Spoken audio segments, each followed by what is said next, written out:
These charming little seeds grow in every corner of the world.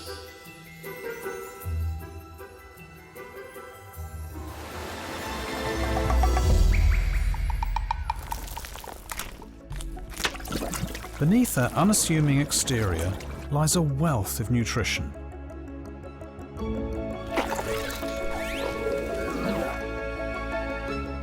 Only a clever master can penetrate the tough armour of beans and release the extraordinary energy within, opening up a plethora of flavours.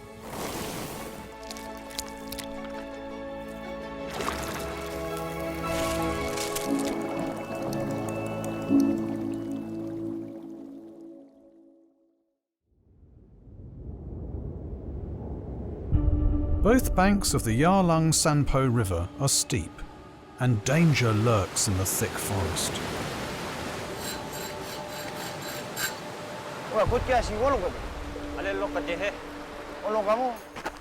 This is their last chance to enter the forest before the rainy season. The lack of a path won't stop Nyama Wangdu and his brother. They soon come across a familiar old vine.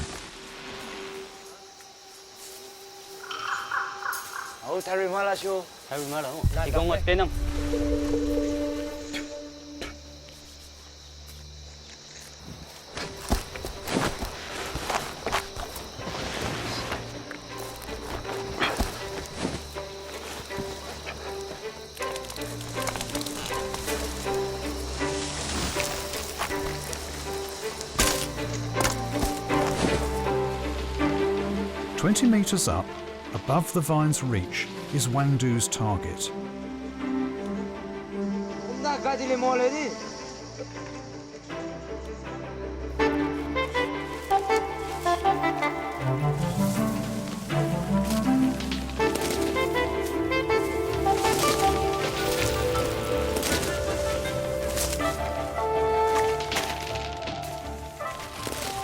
This is the largest bean pod in China, entada.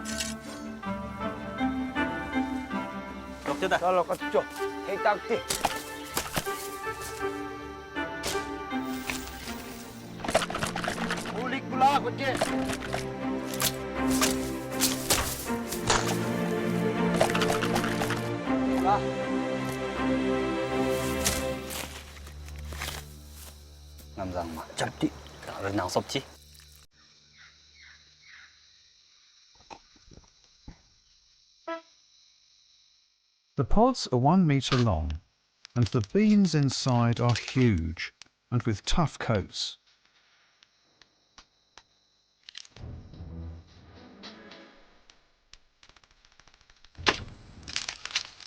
Having matured 6 months ago, the pods are now dry and brittle. Entada was once a staple food for families, but now they have become a rare ingredient. Entada harvested from the rainforest must first be treated.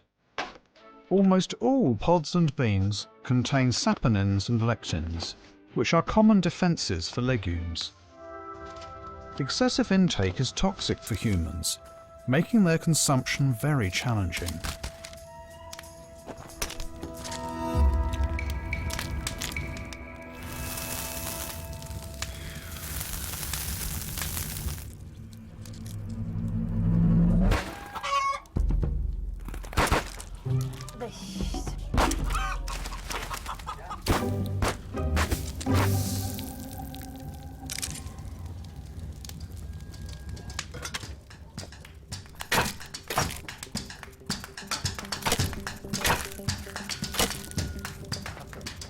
Wangdu must be extra careful in every step. The beans are heated until the coats crack. The coats are toxic to chickens too and must be discarded with care.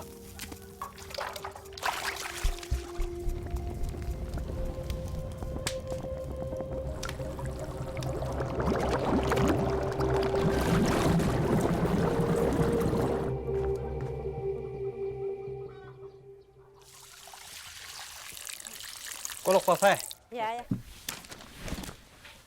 Boiling water can destroy toxic substances, but for these large beans, detoxification is not that easy.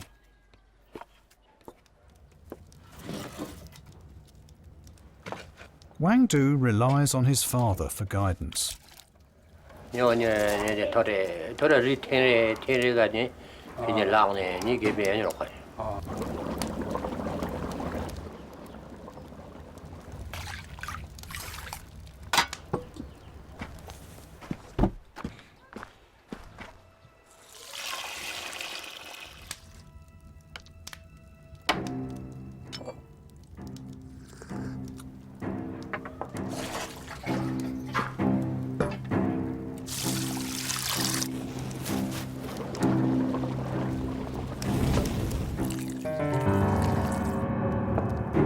Extra firewood is added to increase the heat.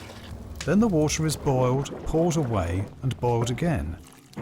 After each round, Wangdu's father adds an entada bean to the stack.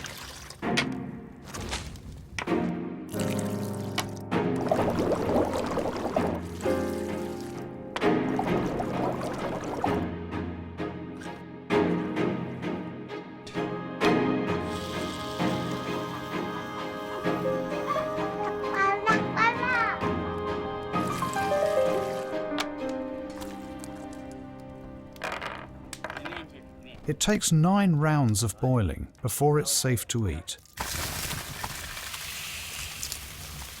Wangdu's family stir-fries entada with chilies and tender chives. The beans are rich in starch and oil and have a nutty taste and almond-like texture.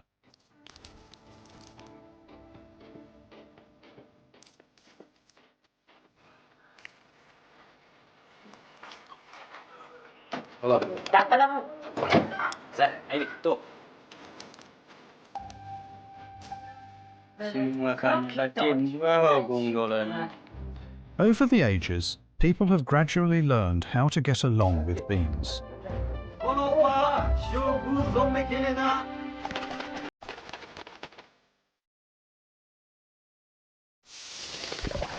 Beans are rich in vegetable protein and have been an important food for a long time, greatly enriching our grain sources.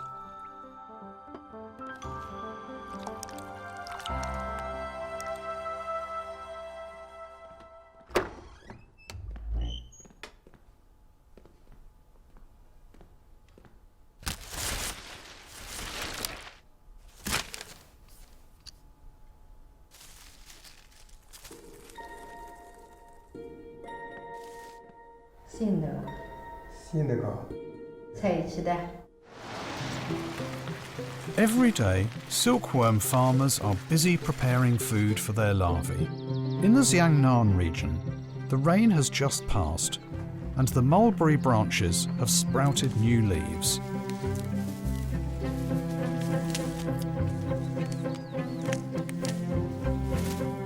On the edge of the mulberry orchard, another legume plant has grown pods.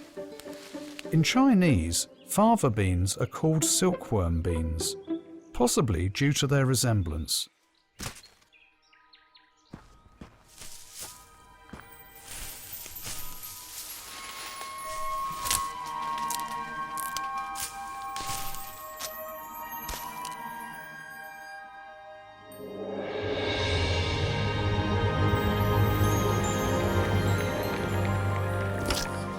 The seeds are wrapped in pods, a form unique to legume plants. Once mature, the fava bean pods naturally open to help transmit their seeds and reproduce. But humans usually beat them to the catch.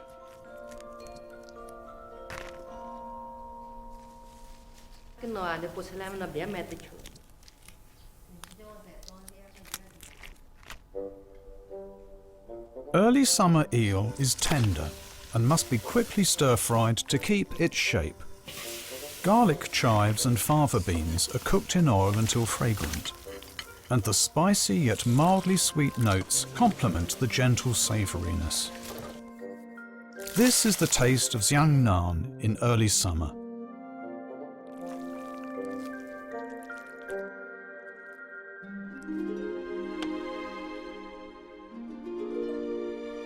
The Mediterranean region was where fava beans were first consumed. Unlike the Chinese, who prefer to eat them fresh, people here dry them first. The large, round-bottomed pot keeps in heat while circulating steam.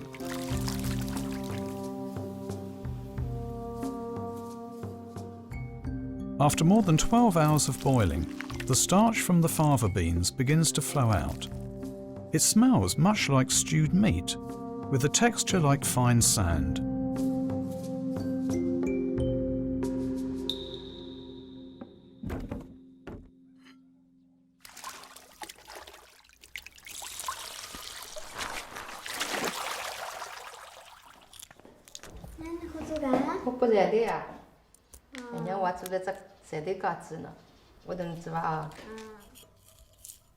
Lan Lan goes to school in the city, and her grandmother's kitchen is full of surprises from the farm.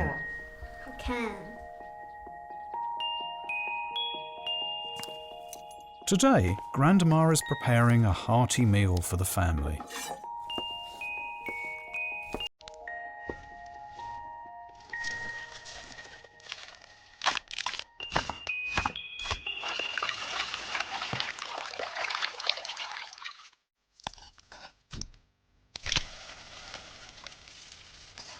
The salted meat is full of the flavour of fat that has been pickling all winter.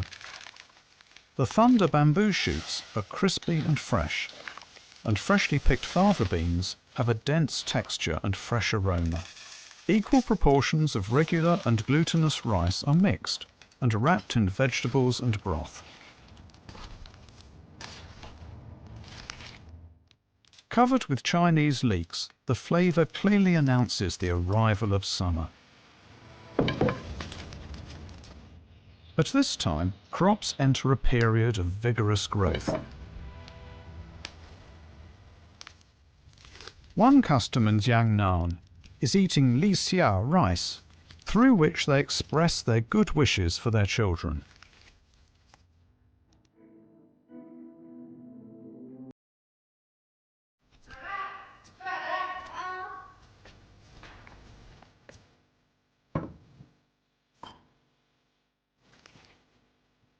li wo 是什么意思？你知道吗？立夏是夏天的第一天。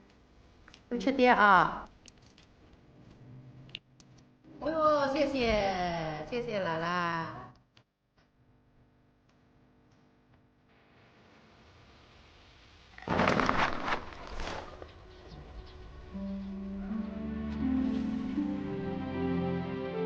As the silkworms make cocoons, the fava bean season ends. This may be another reason why the Chinese call them silkworm beans.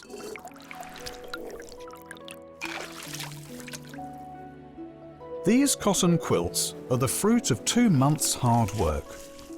This year, all the children will be getting a silk blanket. 阿拉姨妈衣裳阿拉小辣一张，阿拉煎辣一张。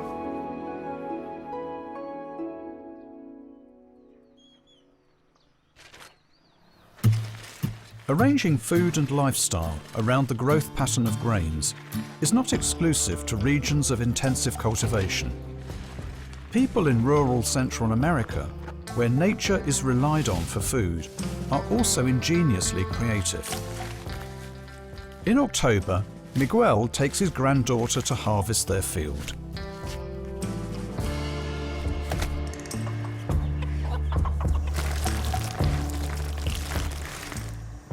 Families here eat corn every day, and beans are a staple too. For today's lunch, the women are making lima beans.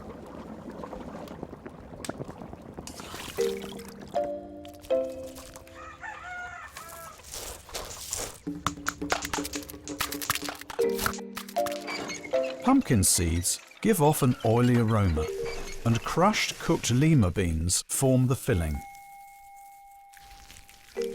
They still use the original cooking method here, with hot rocks to provide heat while adding crispiness.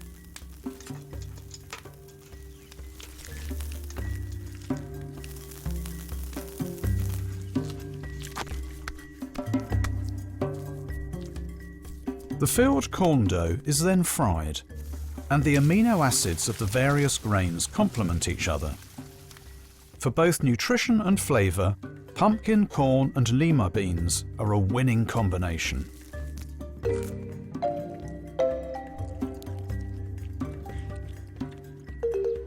But there's even more to this wonderful ensemble.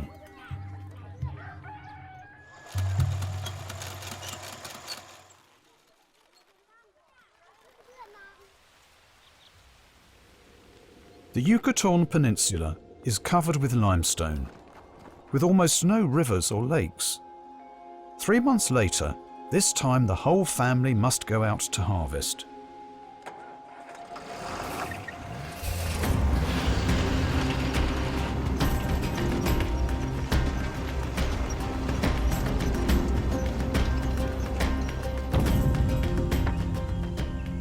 This tangled jungle is where Miguel's family's crops hide. This form of mixed cultivation may seem inefficient, but is actually very clever. It all began 6 months ago.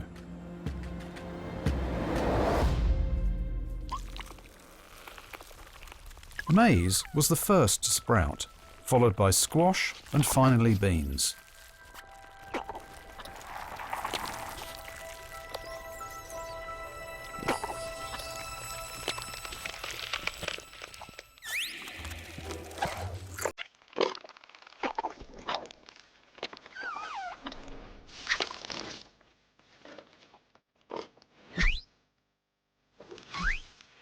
The tender stems of the beans are constantly swaying and searching for cornstalks, then give it their all to climb them.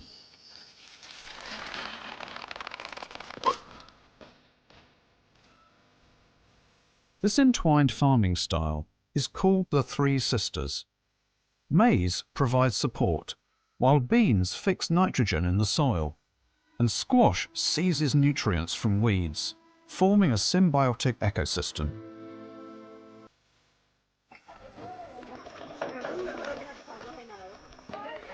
Everyone in their family of 25 goes to the fields together.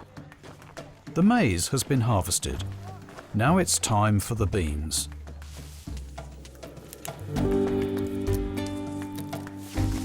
For thousands of years, the Mayans have used this unique natural cultivation method called milpa.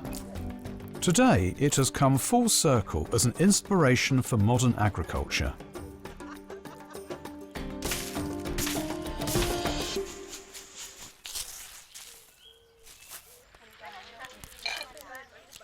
After the harvest in the forest, a grand feast will be held. Black pepper adds a bit of kick, while annatto seeds offer a fresh taste and reddish hue, making it ideal for cooking chicken.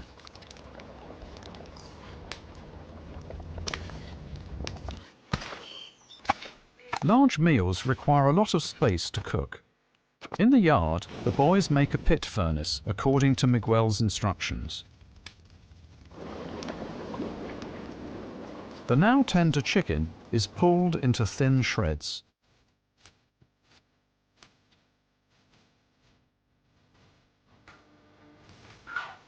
The pods of the cowpeas have become thinner, the starch has gathered, and the beans are nice and plump. Now they're mixed into the dough, along with lard and sauce.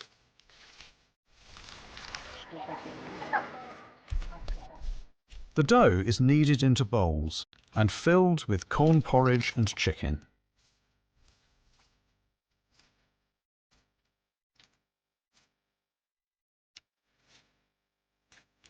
The harvest from the field is mixed with meat and spices and wrapped in banana leaves.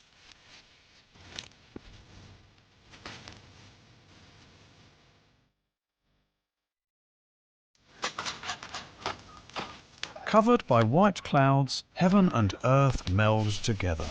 The grains sprouted from the soil and now return to the earth.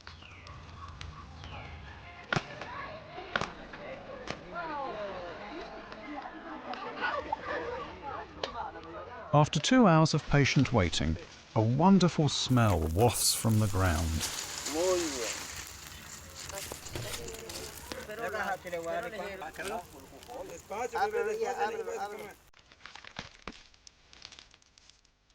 Cut while piping hot, pibapollo is something the whole family looks forward to.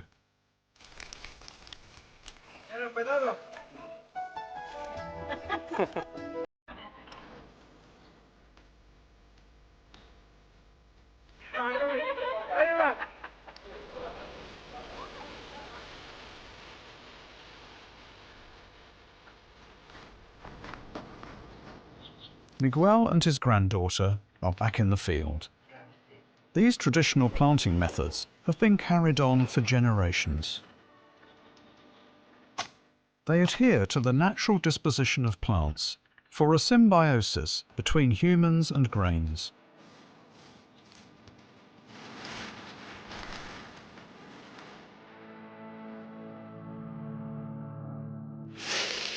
Peas are the most familiar type of beans.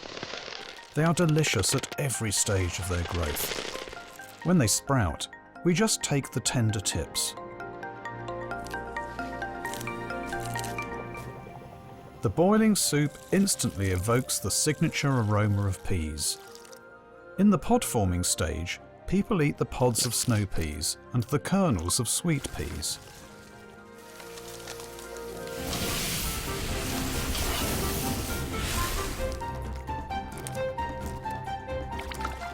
Mature peas can be cooked slowly to obtain a thick and soft texture, suitable for a variety of foods.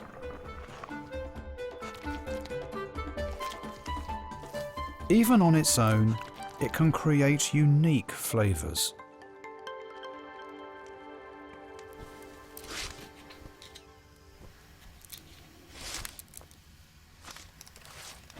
今天天气这么冷，你做的这都是没得哇，没不完的，整个都是冻酒。你看我慢慢跟你讲讲。Shun Chaoxi heads out with her 50-kilo work of art.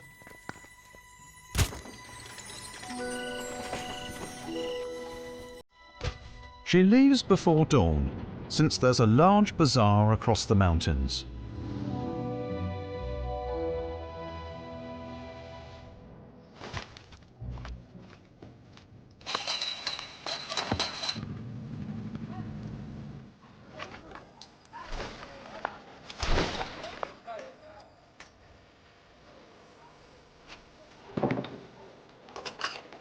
It's held once every 6 days. As the townsfolk start arriving, the hawkers can't wait to show off their craft.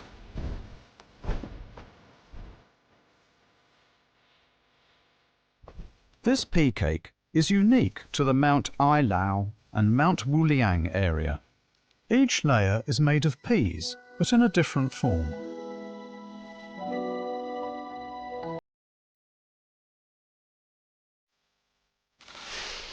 之后你买点豆腐就好了，这回大家看差不多。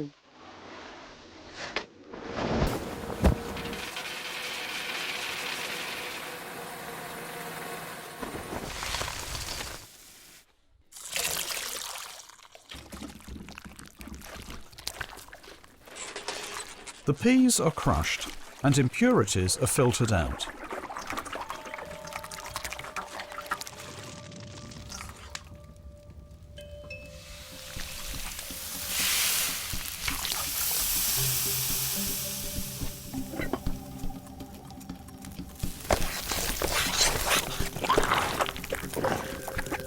In a huge 1 metre wide pot, Shun Chao Ji spreads pea mixture across the rounded base to make a thin pea crisp.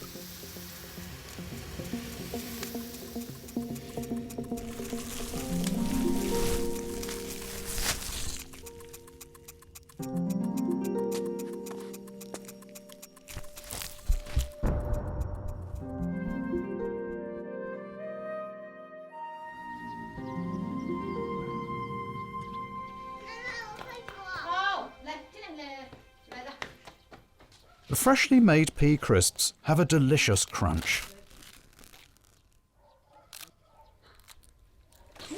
我看要几饼啊？3饼。还花嘞，还得4饼来往这要得行。Next, the pea powder is filtered to extract the finer starch.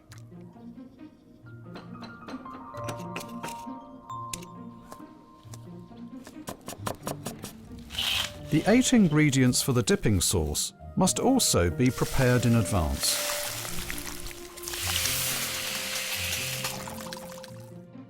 Aside from spices, papaya vinegar marinated in raw sugar adds a refreshing, natural fruity aroma.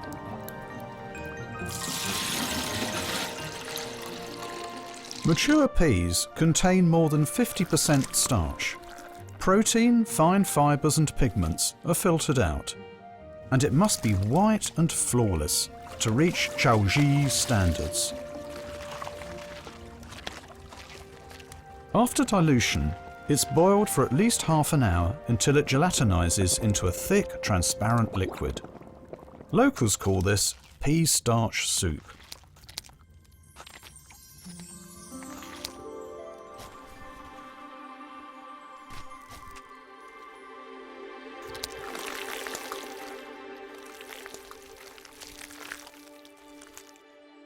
A pea crisp, then a ladle of hot pea starch soup. The starch gel binds each layer. This is repeated over and over again. The pea crisps soften, the pea starch soup cools and solidifies, and the different forms of the peas rejoin each other. This 1,000-layer pea cake from Mount Wuliang has a distinctive look and texture.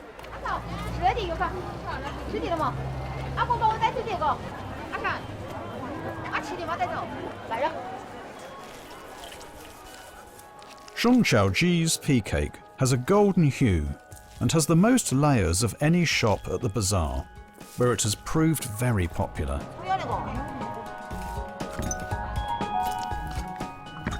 The diners mix their own dipping sauce, which is unlimited. Seasoned with papaya vinegar, chili oil and garlic sauce, the combination is smooth and refreshing. The pea cake has a rich flavour and jelly-like texture.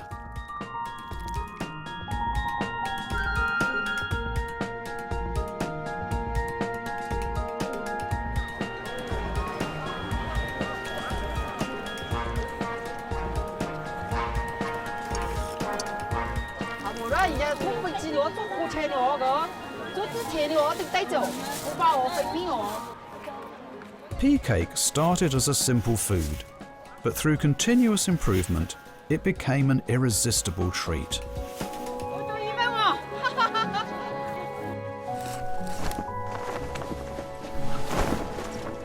This craft has also given Shun Chaoji and her family a stable life.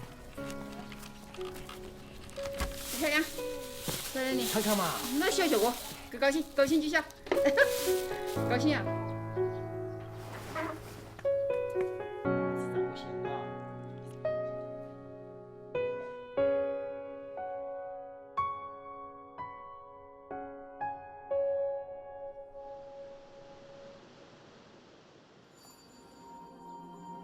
Not all pods hang in the wind.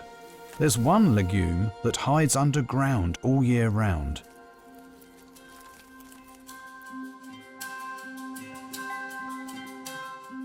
Peanuts are often classified as nuts, but in southern Fujian they have a very descriptive name: ground beans.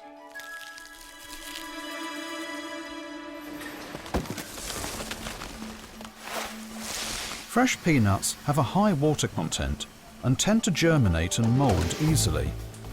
Cooking them with sea salt helps dehydrate them.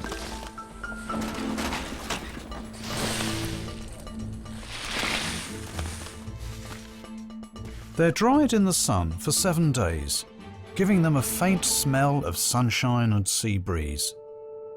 Peanuts may just be the most versatile of all legumes. Sugarcane is widely cultivated in the Lingnan region and flawlessly combined with peanuts to create a variety of sweets.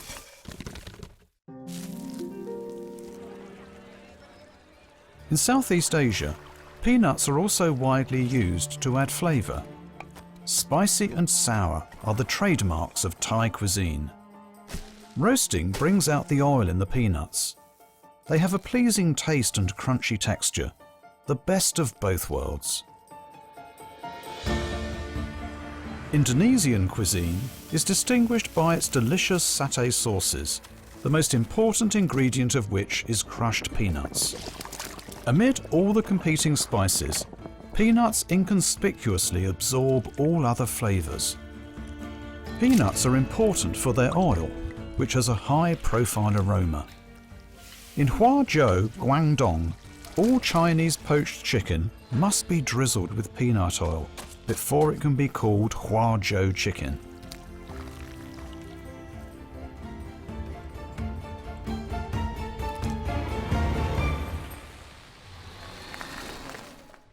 When peanuts were first brought to the southeastern China coast, they were made to be almost invisible. Before sunrise in the old quarter, Zhu Liangyang's shop is the first to open.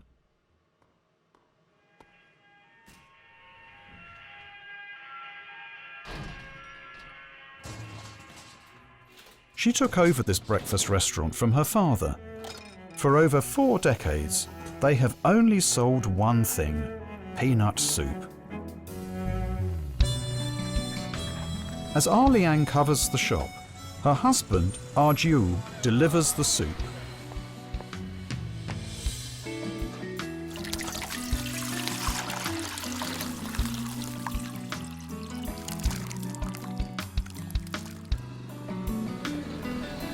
Peanut soup must be prepared the previous day, and the couple divide the work. The shells of the soaked peanuts are rubbed on a homemade wooden board, and then the peanut kernels are split into 2.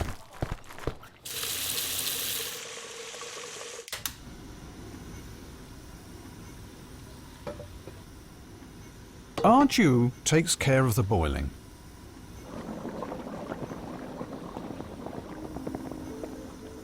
He brings the pot to a boil and removes the foam.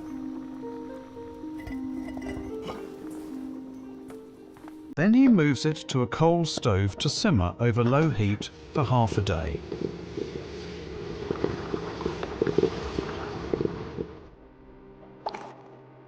At high temperatures, the protein in the peanuts helps emulsify the oil and water.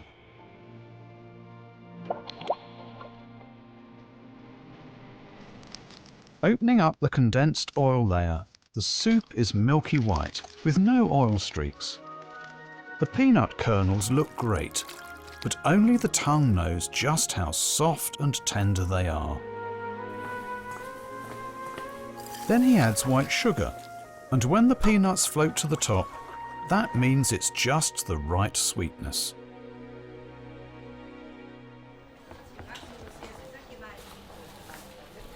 A bowl of peanut soup can satisfy the breakfast needs of most people here, but each has their own way of eating it. Taro is firm and filling, and can be eaten with a dough twist as a spoon for a pleasant way to finish a meal. Liang's signature dish is hand-whisked egg peanut soup.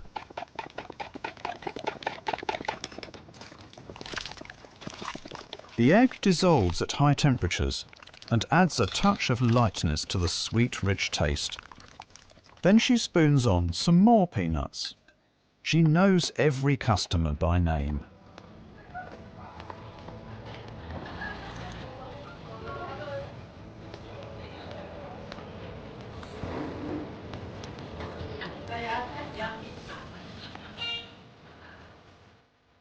Only after their peanut soup sells out each morning does Liang have her lunch, while she waits for her husband.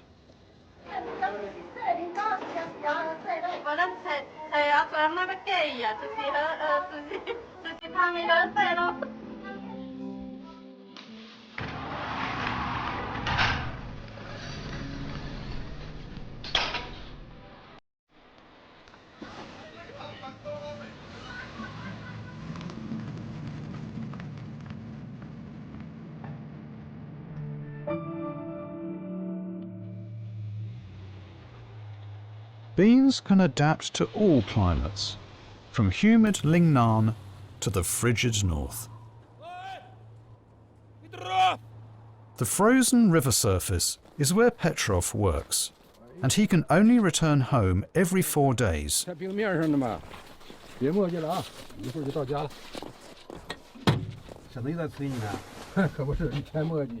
Dongxin Fu belongs to the Lower Sea ethnic group, and Petrov is his Lower Sea name. Winter here lasts more than half the year.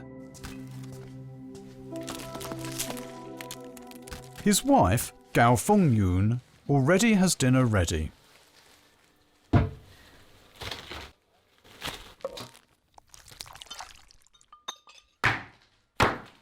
In bitter, cold northeastern China, people are very good at storing food for winter.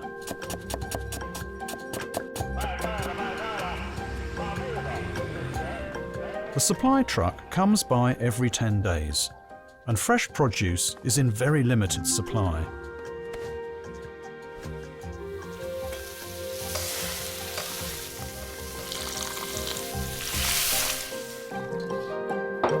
累了，弄一根。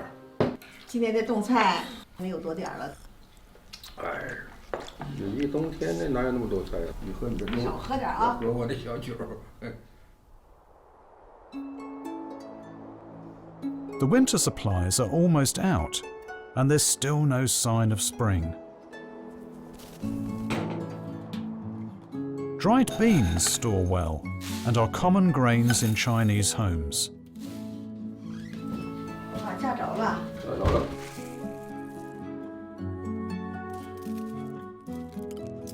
They're of great use during the long winter.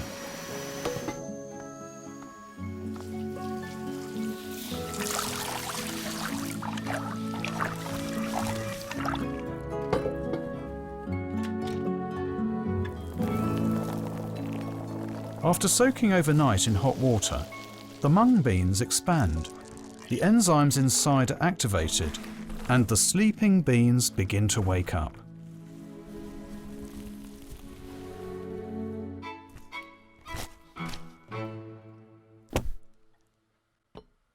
老高，在家没有？老远就听你喊了。我明天要上线，你看，好几家花都在这放着呢。正好呗。我就怕一个羊也是赶，两个羊也是放。不知道哪个钥匙是他家的。 For the sake of convenience, most villagers spend the winter in the county. Dong and Gao's neighbours have entrusted them to look after their homes. 那得上李大嫂家去趟吧。去啊，别忘了。那两家明天再去吧。老高，第4我浇水啊。下次跟你浇，别忘掉了，忘掉了就不整。哎，大家有机会玩了这回啊。谁跟我玩？嘿，那你自觉一点吧啊。 Dong goes back to work on the river. His wife is restless. The word lonely isn't in her vocabulary.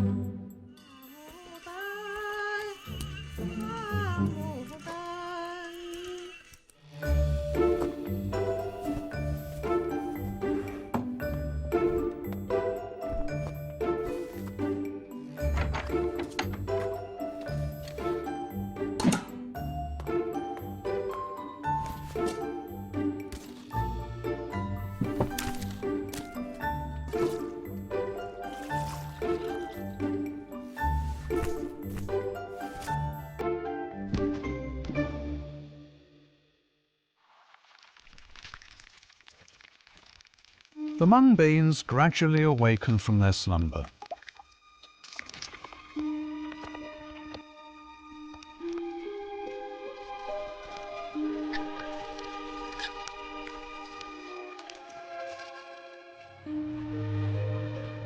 Not even the bitter cold can hold life back. People who choose to take root here adapt to the climate.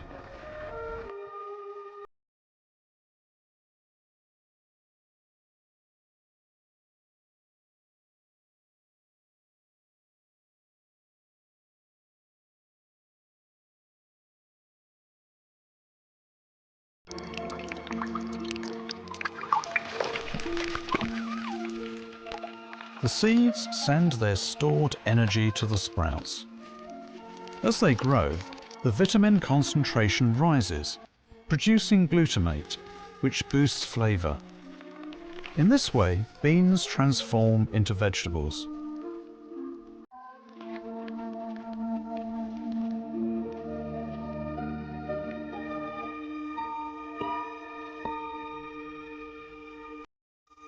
After several sunny days, the earth shows itself once again.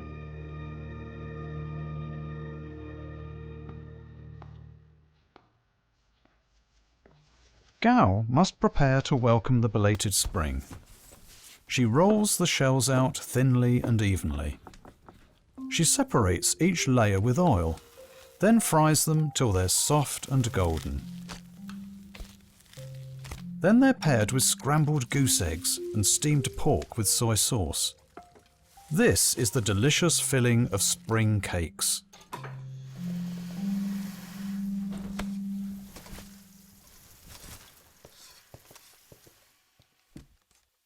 哎呦，我得好好瞧瞧。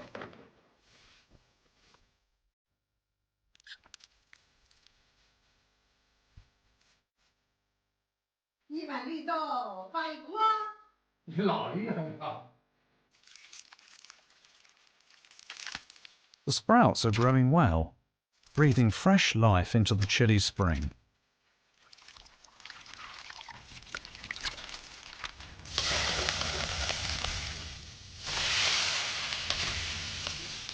Due to their high moisture content, bean sprouts must be stir-fried quickly.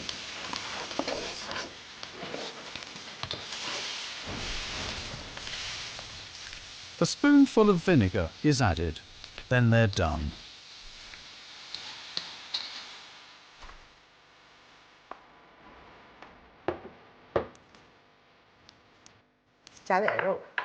我看哪个香，我就加哪个。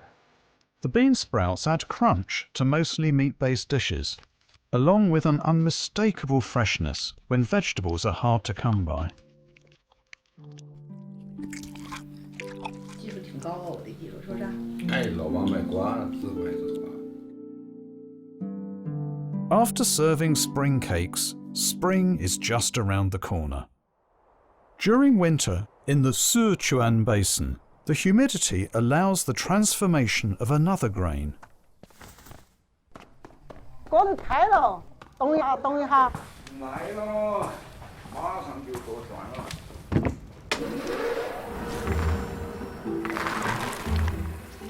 Among all legumes, soybeans, native to China, are the most distinctive. However, they don't taste good when eaten directly, and the anti-nutrients in them impact digestion and absorption. Fortunately, the Chinese invented tofu. Before 7 a.m, Zhang Yunfeng's tofu shop is already full of steam. The day's first bowl of tofu pudding acts as the couple's breakfast. 你别说我了，这会儿啥都好吃。大呀，我们来了。啊，过来嘛。赶紧。这麻将打起来是比摸豆腐面一个。打麻将靠耍的。哇，看到5条了。我3个嘛，我4几条。还有3把了。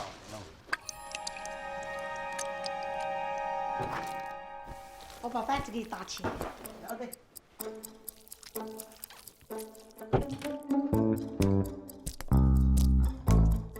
The women may be rivals at mahjong, but once they don their uniforms, they're a team. 张年你还要退好久这么能用？因为第5才捡得过哎，你俩只晓挣钱，还是要耍，还是要享受。把挣到钱不享受来做。就是还是。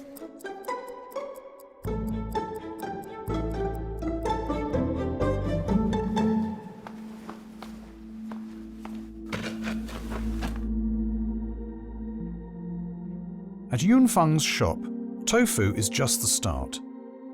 The water vapour in the air is nearly saturated, and at the right temperature, these tofu cubes are very inviting to microorganisms. Different strains coexist harmoniously to absorb nutrients from it. As the mycelium secretes many enzymes, breaking down proteins and fats, a delicious substance appears.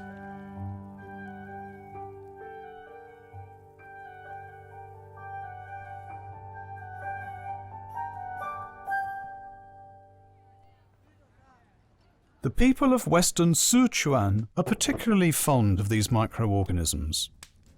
100 kilometers away, the people of Zhongzhou press their tofu even thinner and roll it like a cloth.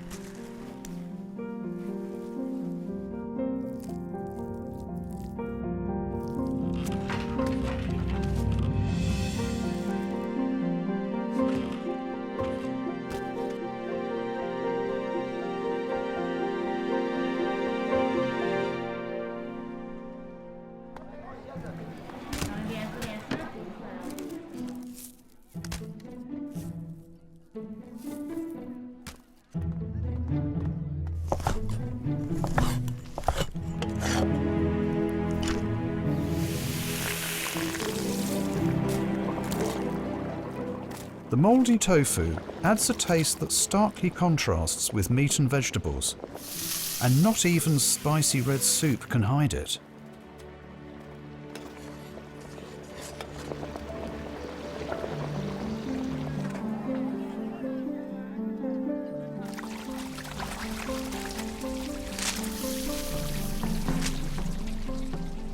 Deep-fried tofu skins are crispy yet chewy.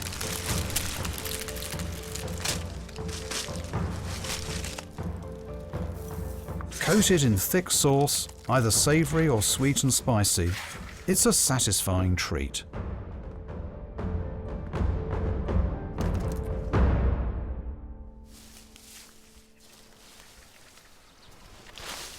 The post-frost cabbage is at its sweetest. Yunfeng's mouldy tofu is rich in mycelium, but this is still not the final product. Spraying baijiu slows the microorganism's growth.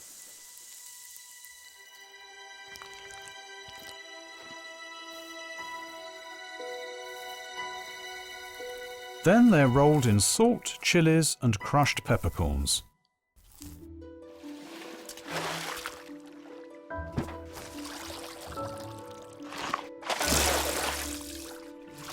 Marinating for 2 days reduces the moisture, making the leaves soft yet tough. The tofu is then wrapped in these, being shaped while being sealed from air, and then the flavour deepens as it ferments. The Chinese created tofu, but perhaps only they can fully appreciate the wonderful mystery of the fermented kind.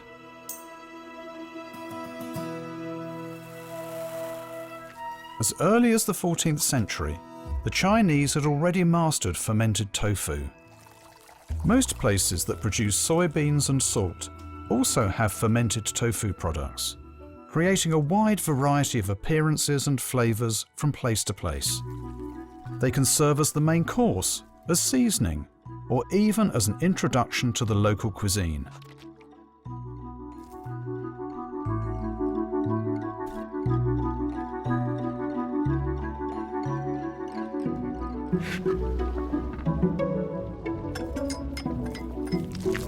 Fermented tofu combined with sesame paste offers a gentle note to the lives of these daring nomads.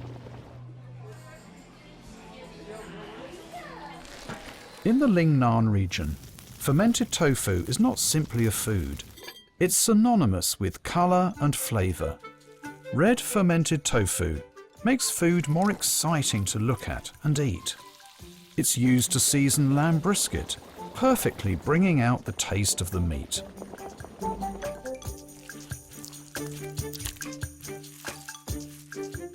Red fermented tofu is also a staple in Cantonese pastries.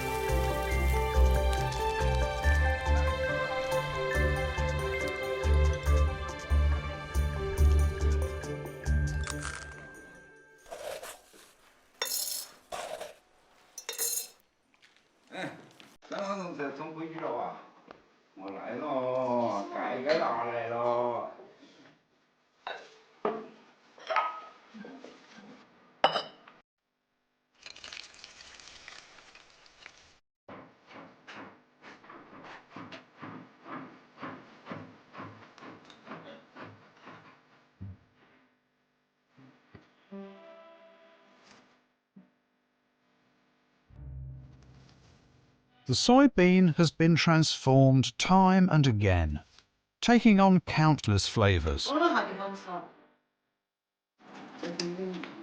我今天给吃的香的嘛，嘎。味道的豆腐最好。味道。 After finishing her work, Zhang Yunfang and her husband plan to go on a trip. In Mexico, after bean season, squash is next. In Yunnan, Zheng Xiaoji has received a large order. In the northeast, Dongxinfu is about to begin spring planting.